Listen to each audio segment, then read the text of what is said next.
Coach Joseph, as we roll along through here in fall camp, now entering week 2, with such an experienced group at your position coming back, how much does that benefit for what you can do to teach maybe even some of these younger guys coming up in their safety spot? Well, I mean, those guys are experienced, but we've got a lot of inexperience right there. And when you look back to the history, at least since I've been here, and I think the last probably 10 years of Indiana, we don't have enough depth.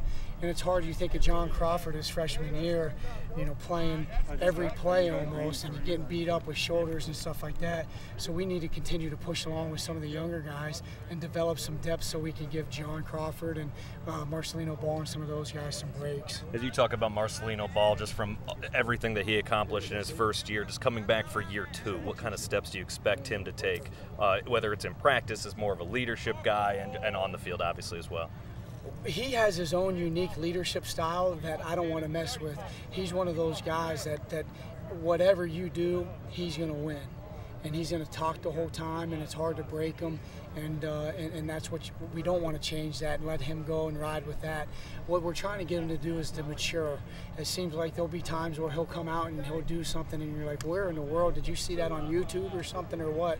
Just trying to get him to mature and every single rep do exactly what we're coaching and teaching him to do fundamentally wise. Coach Allen's talked a lot about Juwan Burgess in just early stages here in camp. Been pretty impressed with what he's been able to do. What type of ability has he shown out there?